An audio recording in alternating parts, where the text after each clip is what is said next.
तो चलिए बढ़ते हैं अब अगली खबर के साथ। भोपाल से जुड़ी खबर है। नेशनल एपिलेप्सी डे के खास मौके पर doctor Naman Agarwal DM neurology Chirayu medical college और हॉस्पिटल रिसर्च सेंटर ने मिर्गी से जुड़ी हुई महत्वपूर्ण जानकारियों को साझा किया है।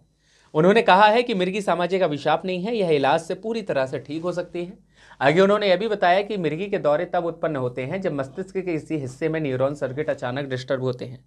ऐसे मामलों में कई बार मरीज को बार बार झटके आने की स्थिति भी बनती है। उन्होंने कहा कि मिर्गी के लिए बहुत ही अच्छा डायग्नोसिस और उपचार उपलब्ध है। मरीज को तुरंत किसी अनुभवी चिकित्सक के पास ले जाकर सही उपचार कराना बेहद आवश्यक होता है, क्योंकि लापरवाही की स्थिति में अचानक होने वाली दुर्घटनाओं से गंभीर हानि की संभावना बनी होती है। भोपाल से संवाददाता एमजी सरवर की खास रिपोर्ट। बीमारी जिससे तमाम भ्रांतियां जुड़ी हुई हैं। On the occasion of 17 November national epilepsy day, we have with us doctor Naman Agarwal, DM neurology, at present assistant professor, Chirayu medical college and hospital, now Chirayu university. Doctor साहब, एपिलेप्सी क्या मायने है? नमस्कार, बहुत ही अच्छा सवाल पूछा आपने। इस एपिलेप्सी डे में मैं थोड़ी सी अवेयरनेस देना चाहता हूँ लोगों को। एपिलेप्सी, जिनको हम ताड़ की, झटके की बीमारी या मिर्गी की बीमारी बोलते हैं, ये बेसिकली एबनॉर्मल ब्रेन एक्टिविटी, मतलब शरीर में करंट का संतुलन खराब होने की वजह से ये बीमारी होती है। जैसे हमारे वायर जैसा जाता है, वैसे ही हमारे ब्रेन में भी बहुत सारे करंट के तार होते हैं। जब उनमें से कोई तार खराब हो जाता है तो करंट फैलने लगता है। जिस भी हिस्से में वो करंट फैलता है उस हिस्से का अपन को झटका, आम भाषा में कहा है कि जैसे शॉर्ट सर्किट होता है, तो उसी तरह का शॉर्ट सर्किट होता है। अब इसके अगर देखा जाए कि जैसे सिम्टम्स कुछ हो तो इनिशियल स्टेज पे किस तरह के लक्षण नजर आते हैं? तो पहली चीज़ तो ये कि जो मिर्गी है ये किसी भी उम्र के लोगों को हो सकती है। छोटे से बच्चे, नवजात शिशु को भी हो सकती है और एक 60 साल के बूढ़े आदमी को भी हो सकती है। तो सब में सिम्टम्स अलग अलग होते हैं। नॉर्मली ये जो एपिलेप्सी या मिर्गी है दो प्रकार की होती है। एक फोकल, जिसमें शरीर का कोई एक अंग इन्वॉल्व होता है, या जनरलाइज, जिसमें सारा अंग इन्वॉल्व होता है। जनरलाइज में जो हम बोलते हैं उसमें अपन मरीज को चारों हाथ पांव अकड़ जाते हैं, आंखें ऊपर चली जाती है, दत्ती बन जाती है, पेशाब वगैरह छूटता है और उसके बाद मरीज बेहोश हो जाता है।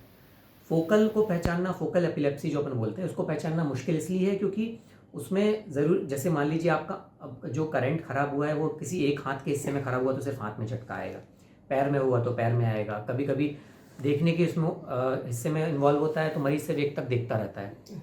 फिर कुछ लोगों में इस ऑराज भी आते हैं। ऑरा मतलब एक प्रकार का छोटा झटका जो झटके आने से पहले हमें बता देता है। तो कभी कभी बच्चे बोलते हैं कि हमारा पेट दुखा और बच्चा बेहोश हो गया, तो पेट दुखा भी झटका ही। कभी कभी बच्चा एक तरफ बिना समझे दौड़ा जा रहा है बार बार, वो भी एक प्रकार का झटका हो सकता है। बेहतर ये हो कि अगर आपको कोई भी एबनॉर्मल, या बच्चों में भी या बड़ों में भी कुछ एबनॉर्मल इस तरह की एक्टिविटी नजर आती है तो स्पेशलिस्ट से कंसल्ट करना चाहिए जी।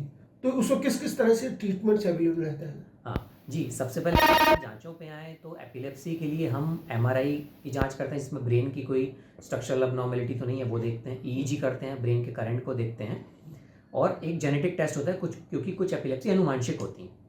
और उसके बाद फिर 70 से जेनेटिक्स मतलब किसी के पेरेंट्स को या किसी के एल्डर्स वगैरह को फैमिली में है तो उनको तो रेगुलर चेकअप कराना चाहिए। हाँ, तो सारी एपिलेप्सी अनुवांशिक नहीं होती हैं, खासकर बच्चों में कुछ एपिलेप्सी अनुवांशिक होती हैं। तो अगर आपके परिवार में पेरेंट्स को या सिबलिंग्स को किसी को है तो रिस्क ज़्यादा होता है, पर ऐसा नहीं है कि आपको हो ही जाएगा। और अगर आपको है तो आपके बच्चों को हो ही जाएगा, पर रिस्क रहता है। तो हमें एनुअली रेगुलरली कंसल्ट करते रहना चाहिए। कंसल्ट इसलिए भी करना चाहिए कि चूंकि आप जैसा पता है कि आजकल काफ़ी टेक्नोलॉजिकल एडवांसमेंट हुआ, तो मेडिकल फील्ड में भी काफ़ी एडवांसमेंट है, तो इसका डायग्नोसिस भी आसान हुआ होगा बहुत। अभी ईईजी एमआरआई भी आ गई है, 1.5 से 3 टेस्ला, फिर 7 टेस्ला भी एमआरआई आ रही है, तो हम डायग्नोसिस और उसके तह तक जा सकते हैं। वीडियो ईईजी आ गई है कि जब झटका आया उसी समय हम वीडियो के साथ ईईजी कर सकते हैं। ट्रीटमेंट में भी इसमें बहुत सारे नई चीज़ें आई हैं। पहले पुरानी दवाइयों से बहुत सारे नुकसान होते थे। आजकल 70 से 80% एपिलेप्सी दवाइयों से विदाउट एनी साइड इफेक्ट ठीक हो सकती हैं। सर्जरी की भी जरूरत पड़ती है कि किसकी? 10 से 20% लोगों में सर्जरी की ज़रूरत पड़ती है, पर वो 10 से 20% लोगों को हम रिफ्रैक्टरी एपिलेप्सी बोलते हैं, जिनमें 2 से अधिक दवाइयों से रिस्पॉन्स नहीं आता। उसकी भी पूरी प्रक्रिया है। हम उसमें MRI, video easy, stereotactic easy वगैरह करके देखते हैं, और जिनमें ज़रूरत पड़ती है उनमें ही एपिलेप्सी करते हैं, और इससे भी सुधार होता है। टेक्नोलॉजिकल एडवांस हुआ तो आजकल जैसे आयुष्मान भारत योजना तो क्या उनके अंतर्गत इनको राहत मिल सकती है मरीज को? बिल्कुल बिल्कुल, यहाँ पे हम आयुष्मान भारत योजना से ही एपिलेप्सी मरीजों का इलाज कर रहे हैं। अभी तक तो थैंकफुली किसी को सर्जरी की जरूरत नहीं पड़ी है, पर इनकेस आगे पड़ी भी तो वो भी सब संभव है। डॉक्टर साहब, एक बहुत बड़ा सोशल स्टिग्मा जुड़ा है मरीज के साथ, उसी के ये इस चीज़ की वजह से मैंने बहुत सारे बच्चे और लोगों का जीवन खराब होते हुए देखा है, क्योंकि लोगों को लगता है कि ये ऊपरी हवा है, या फिर हम अगरबत्ती उतार देते हैं या पूजा करते हैं तो ठीक हो जाता है। झटके वैसे कोई भी झटका 30 सेकंड से 2 मिनट तक चलता है और मरीज़ बेहोश हो जाता है, तो वो वैसे भी बंद हो जाएगा। तो ये हमें नीम हकीम के चक्कर में नहीं पड़ना चाहिए, क्योंकि जितनी बार भी मरीज़ को झटका आएगा उतनी बार ब्रेन में ऑक्सीजन कम होगी और उसकी सोचने समझने की शक्ति की उम्र कम होती जाएगी। तो जितनी जल्दी हम इलाज कराएंगे उतना ही ज़्यादा असर पड़ेगा। और इनके जो ट्रीटमेंट्स है वो भी रेगुलर स्पेशलिस्ट के अंडर ऑब्जर्वेशन लें। सबसे अच्छी चीज़ ये होती है इसमें कि अगर आप रेगुलरली ट्रीटमेंट लेते हैं तो कंट्रोल रहती है। तो पर हमें ध्यान ये रखना है कि ट्रीटमेंट मतलब एक भी दिन गोली स्किप नहीं होनी चाहिए। जो भी टाइम लिखा है उस टाइम से रेगुलरली खाना है और जितने भी समय तक बोला है, क्योंकि नॉर्मली इसका ट्रीटमेंट हम 2 से 3 साल तक तो रेगुलर चलता है। अगर मरीज़ को 3 साल तक झटके नहीं आते हैं तो कुछ एपिलेप्सीज में हम ट्रीटमेंट कम करके की कोशिश करते हैं। वो अपन को डॉक्टर की सलाह से ही करना है। तो जनरल पब्लिक के लिए क्या एपिलेप्सी पे आप क्या मैसेज रहेगा आपका? मेरा ये मैसेज है कि ये कोई इनक्योरेबल बीमारी नहीं है जो ठीक नहीं हो सकती। ये पूरी तरीके से क्योरेबल है। 70 से 80% एपिलेप्सी दवाइयों से ही ठीक हो जाती है, उसके बाद एपिलेप्सी सर्जरी भी होती है। तो इसको इग्नोर नहीं करें, डॉक्टर के पास आएँ, अपना इलाज करें। Thank you very much. Thank you.